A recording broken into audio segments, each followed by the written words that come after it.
It is wrong to attack innocence, even if you believe that a cause is just. And there is a just cause, which is everybody in that region deserves to live in freedom and in justice. Coming up, I talk with Rabbi Sharon Brous about the seemingly endless violence between Israelis and Palestinians and a potential path forward. That's Conversations from the Sun Valley Writers Conference next. Stay tuned. Major funding is provided by the Idaho Public Television Endowment and the Corporation for Public Broadcasting. Hello and welcome. I'm Marcia Franklin. When my guest today was in college, she went to Israel for a semester to learn more about her Jewish roots. While there, she was struck by what she says was a deep calling to become a rabbi. Sharon Brous did just that, and in 2004 also became the co-founder of what has now become one of the most well-known liberal Jewish congregations in the United States, IKAR. Taking its name from one of the Hebrew words for essence, the Los Angeles-based group melds its faith principles with activism. It reaches out to marginalized communities like the homeless and builds relationships across religious lines, including with Muslims. On October 7, 2023, though, Rabbi Brous found herself in a complex and painful situation. Israel had just been attacked by terrorists from the Palestinian militant group Hamas. Nearly 1,200 people, including more than 40 Americans, were massacred. Another 250 people were taken hostage, some of them relatives of her congregants. And yet many of the progressive groups IKAR had been allied with were silent about the tragedy. As you will hear, the rabbi spoke into that silence, urging compassion for the dead and missing. At the same time, she's also made trips to Israel to advocate for Palestinians. And she's leaned into the precepts of a book she coincidentally published shortly after the war between Israel and Hamas began. It's called The Aman Effect and lays out ways that people from opposing groups can come together. I sat down with Rabbi Brous at the 2024 Sun Valley Writers Conference to find out more, including what kind of future she sees for Israel. Welcome to Idaho. I understand this is your very first visit here. First time in Idaho. Well, I hope you get to at least enjoy a little something. I know you're just off of a trip from Israel, so probably you just want to sleep. But I hope you can enjoy a little bit of the scenery around here. It's gorgeous. I'm thrilled to be here, and it's beautiful. Good, Yeah. Great. Well, your book, The Aman Effect, was published just 3 months after October 7th, 2023, which has kind of become like September 11th, October 7th. When you say October 7th, most people know what that means, the terrible assault by Hamas militants. First of all, where were you when you first heard that news, and what did you think? So it was Shabbat morning, and I'm offline on Shabbat and on the holidays. And so I went out with my husband for a run before going to services, as we do each morning. And a neighbor stopped us on the street and said, "What are you doing? You have to go home. Israel's been attacked." So it continued to unfold over the course of the day. We learned more. And in my community in Los Angeles, it just so happened that 2 of my board members had entire families that were abducted by Hamas and were taken into Gaza, including parents and children.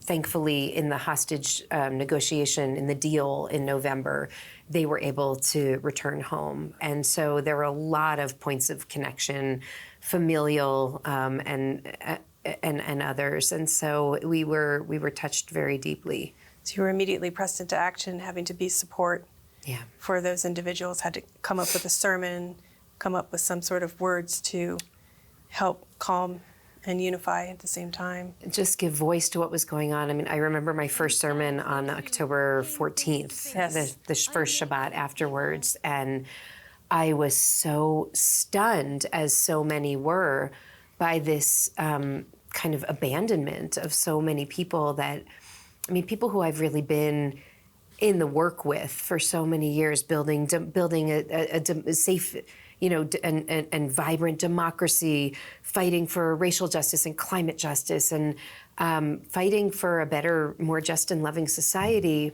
who I just didn't hear from. We, like all people, hunger to be understood by those outside our community. We hunger to be seen in our suffering. Our humble ask is that people give a damn when we die. You called your sermon, "We've lost so much, let's not lose our damn minds." Yeah. And you talk in this sermon about your deep disappointment and real anger at that abandonment. I think you called it existential loneliness. Right.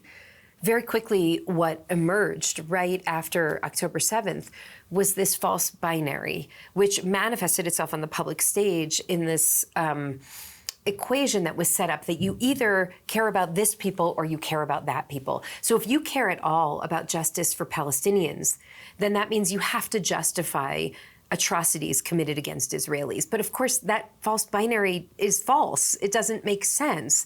You can and you should, and I do, and we all must care deeply about justice for Palestinians. They, like everybody, deserve liberation. They deserve to live in dignity. They deserve to have a just and safe and secure life, and they deserve self-determination.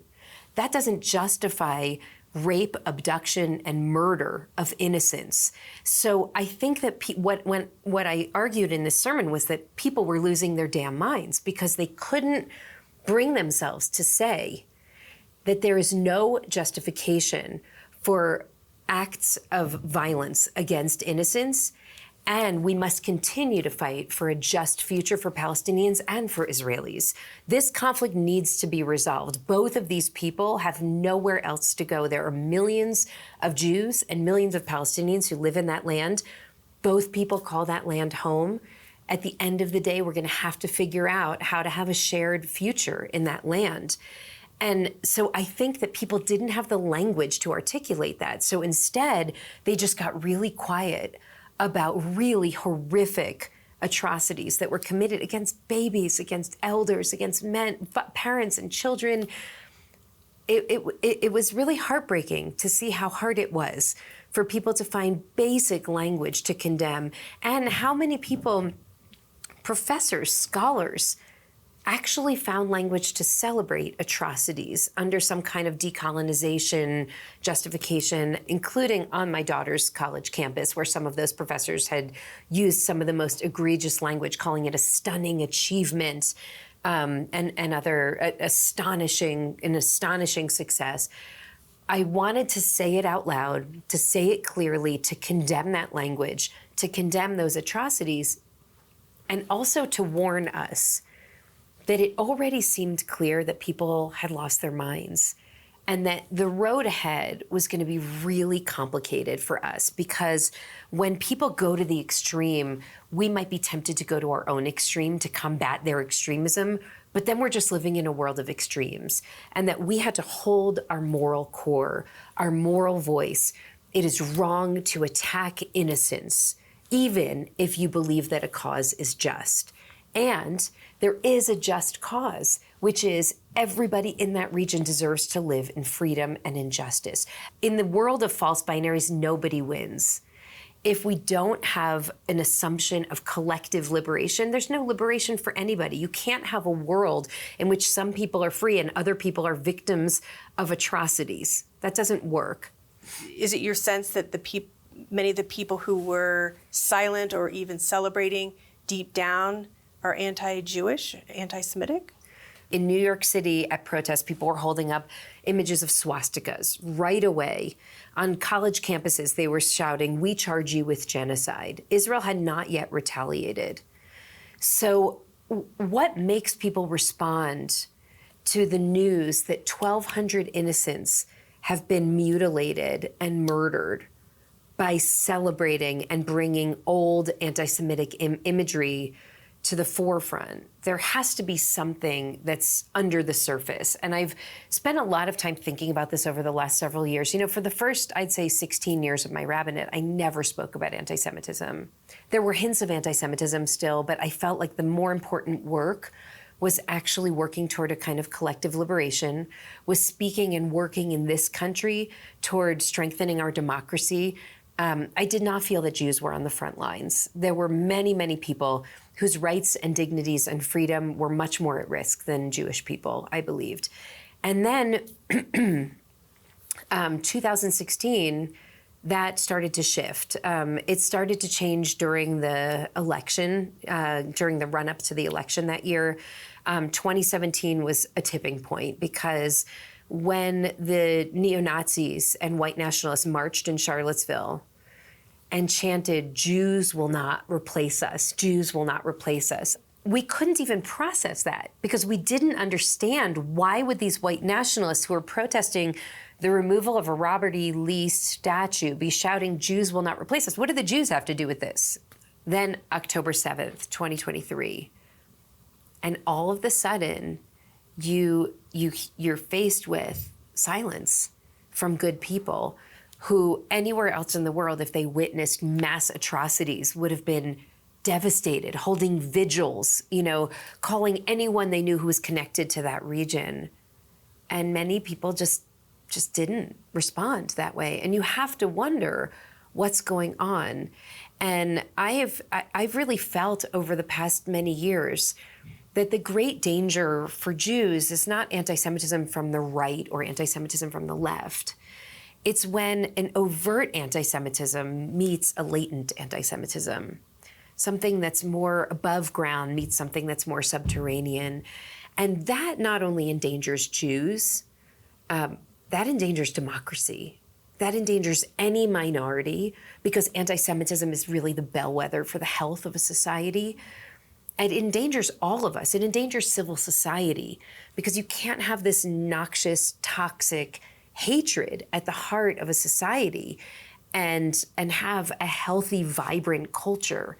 And so that is a great concern for me since over the past many years, but especially in the last year. And I want to say part of what I said in that October 14th sermon was that it feels incredibly lonely right now, but we're not alone. And there actually are allies. I would say first among them were some of my Palestinian friends in Los Angeles. And that is really very powerful. And that's because we've been building relationships for many years, working together to build a better Los Angeles and to build, hopefully to build relationships between Jews and Muslims. We're all in so much pain. We're in so much grief and sorrow. They're full of sorrow like I am. And I want to meet them, one brokenhearted person to another, and together dream about what different kind of world we could live in. What alternative is there to endless war? I think another thing that people may not realize is there are groups like Standing Together that are Palestinian citizens of Israel and Jewish citizens of Israel working together for a different future. People may not realize that's the case, that there even are Palestinian citizens of Israel. Right. So there's a lot of confusion. And I think one other thing I noticed is that I don't know that people realize that some of the people who were massacred were actually peace activists in the kibbutzes down there, Vivian Silver being one of them, who actually were living near Gaza so that they could come in and out and help Gazans get to their medical appointments, even employ Gazan men. What you're saying is exactly right. Most of the people who live in the Gaza envelope, which is the area of on the Israel side of the border, who built those kibbutzim, they built them precisely because they wanted to be close to Gaza, because they were peace builders, and they really believed that there was a different kind of future that they were helping to create. And of the young people who were at that dance party, they were also idealists in many ways. They're part of this, international community of people who work for peace between human beings and also with the earth. I mean, these are the people who were cut down that day. You and I are speaking well before this program's going to air, but pretty much, whole swaths of Gaza are leveled. Many, many people have been obliterated by Israel's response. How are you navigating all of this? Your heart, your head? Because I'm assuming you're not in support of the massive retaliation to this point. Well, I mean, the reality on the ground in Gaza is beyond devastating. This is an unimaginable amount of loss, and it's absolutely devastating, and the threat of famine is unthinkable. I come from a faith tradition that believes that the death of one innocent is a moral catastrophe. It's part of the reason that I was so completely devastated by October 7th. So I apply the same faith principle to Gaza, of course. And if we believe that the death of one innocent is a moral catastrophe, so what about the death of thousands? It's an unbearable, unimaginable amount of loss. And the only thing that really gives me hope here is that I literally just came back from Israel. There are thousands and thousands of people in the street every single day and every single night screaming that this war must end, who are calling for a ceasefire with the immediate return of the hostages and flooding Gaza with humanitarian aid and efforts to rebuild before more innocent people lose their lives there. I am called, and we are called, both to love our Jewish family and really to love and honor the Palestinian people. And thankfully, I don't believe that we have to live in a world where there's a victor and there's a victim. I think that we can imagine a reality in which both peoples are able to live peacefully and with self-determination and with dignity and in peace. It's been tried so many times over just your and my lifetime, you know. Well, Yuval Noah Harari, who's like the great, Israeli public intellectual, said, peace is the only answer. And I know that some of you are thinking, we tried peace, it didn't work. And he said, guess what? We tried war, and that didn't work either. So let's try peace again. At the end of the day, there will be peace. The question is how many people need to die before we get there. You think Israel will be here 75 years from now? I hope and pray that it will. For Israel to survive and to thrive, it has to take seriously not only its external threats, but also the internal threats. And that has to do with the growing extremist threat in Israel.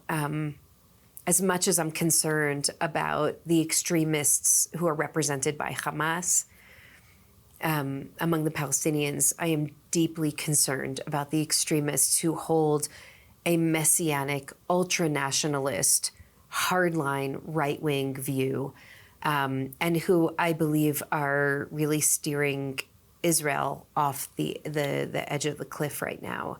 And it's going to require some really strong democratic institutions, but also some very strong resistance to extremism. Well, let's talk about how your book, The Aman Effect, provides kind of a framework or a setting or a way of a lens for looking at these false binaries, the other and us. Your book grew out of a sermon where you were talking about the need to show up, basically, to show up in celebrations, to show up at a funeral, to be there for people, even if they are different from you, even if they are the stranger. Mm. And you got such a great response to that eventually it turned into this book. Talk a little bit more about how it is also predicated on a passage, on some ancient text. Yeah. So the main question of the book is, how do we live in a time in which so many of us are suffering from loneliness, social alienation, and isolation? And it's not only breaking our spirits, but we know that it's hurting our bodies. People like the Surgeon General and others are telling us that acute loneliness is essentially the equivalent of smoking 15 cigarettes a day. And we know that it's endangering our democracy. It's endangering our broader civic culture. And there is a text that has been that's really been my North Star for the last 20 years. And it comes from, and it's the description of an ancient Jewish ritual that would happen on the Temple Mount in Jerusalem. And what would happen is on pilgrimage days 2,000 years ago, Jews would come from all across the land and also from the diaspora. And they would ascend to Jerusalem, which is a city on a hill. They would climb the steps of the Temple Mount of Jerusalem, the most sacred place on the most sacred days. And then they would enter through one of those beautiful old arched entryways. And they would turn to the right and they would circle around the perimeter of the courtyard of the Temple Mount. And then they would exit just about where they came in. Except the text says, for somebody with a broken heart. Someone with a broken heart would go up to Jerusalem, climb the steps, go through the same entryway, but turn to the left when everyone else is turning to the right. And then this sacred encounter would occur when the person who's coming from the left would be met by someone with an open heart who would look to them and say very simply, malach in the Hebrew, tell me what happened to you. Tell me about your heart. And they would answer saying, I am grieving. And this person, probably a stranger, would answer by giving them a blessing. They would say something like, may the one who dwells in this place hold you with love as you navigate this difficult time. And then they would keep going. And what I love so much about this ritual is that the sacred encounter occurs at exactly the moment that neither party wants to engage each other. The broken-hearted person doesn't even want to get out of bed that day. And the people who are going this way, the last thing you want to do is sort of snap out of your walk and say, I see a stranger who I don't know, who doesn't look okay. Let me go check on them right now. And yet that is exactly what the sacred work is. And so the Aman Effect is essentially the argument that our most important work in the world, in our lives, is actually seeing somebody who's not okay and engaging them with curiosity and with compassion and care, holding them in their moments of joy, in their moments of pain, being with them in solidarity, seeing their humanity. Not only are we to see the brokenhearted with compassion and with care and with curiosity, but also the ostracized. This is a very particular form of punishment in the ancient world that was given only to people who had done severe damage to the community. They caused real pain to people in the community.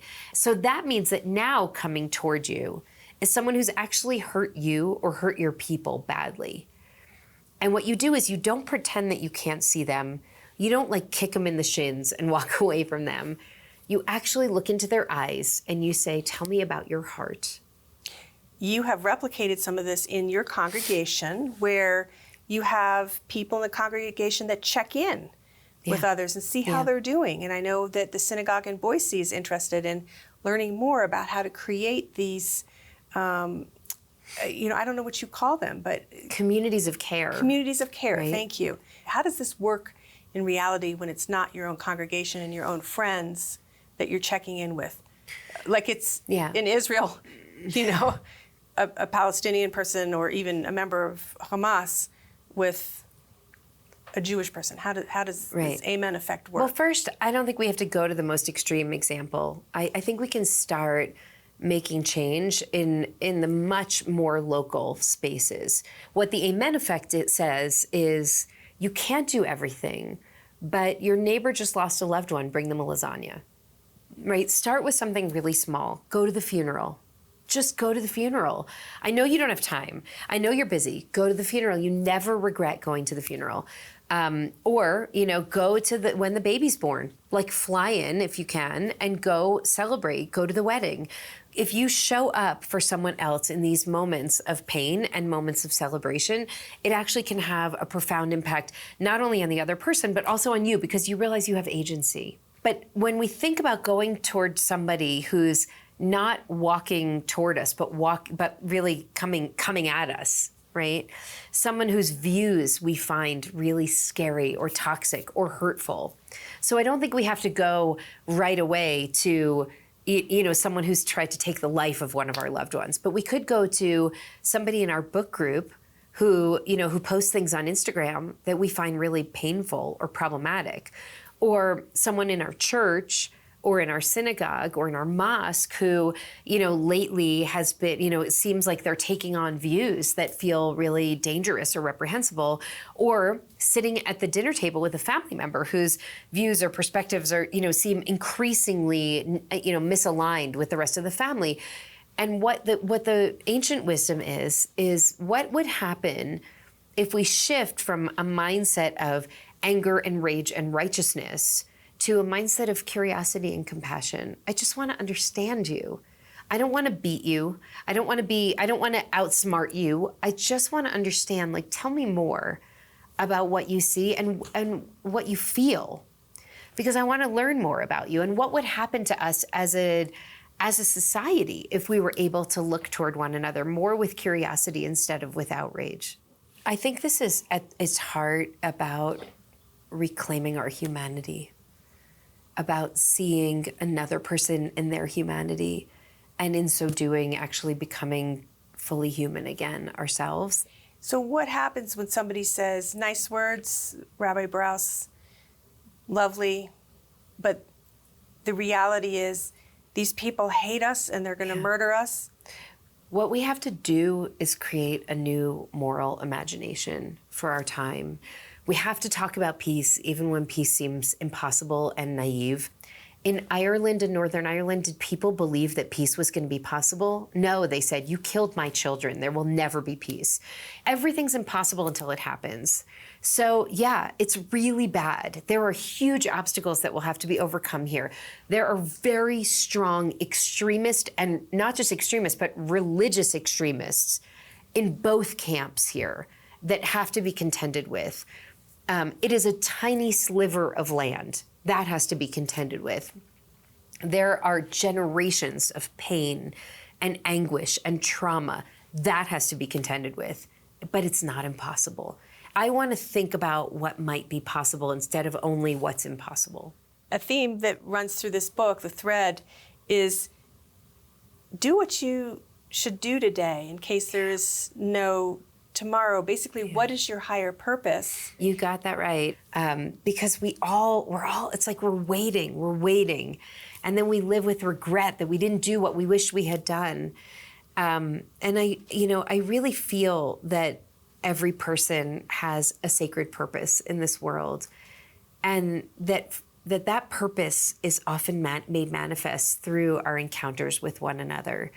And sometimes even just seeing another person and saying, hey, are you okay? How's your heart? You seem like you're struggling. Or just sitting beside somebody who's crying. Just actually being present for another human being could be our greater purpose in this world. And so I feel like instead of waiting to try to figure out why we're here, I would say, live that purpose now. And use our compassion and our curiosity now and find our way to another human being in pain, in grief, and in joy, and do it now. Well, thank you for being in this present moment, because I know that you have jet lag and you're very tired. And so I appreciate you being here and now for us and for my viewers. Thank you so much. Thank you, Marcia. It's a joy to be with you. You've been listening to Rabbi Sharon Brous, who leads a Jewish congregation in Los Angeles called IKAR. Our conversation was recorded at the 2024 Sun Valley Writers Conference. My thanks to the conference organizers for allowing us to speak with some of their dynamic authors. If you'd like to watch this interview again, or any of the more than 75 conversations we've had at the conference since 2005, check out our playlist on YouTube. You'll also find them on your favorite podcast platform. Thanks so much for joining us. For Idaho Public Television, I'm Marcia Franklin.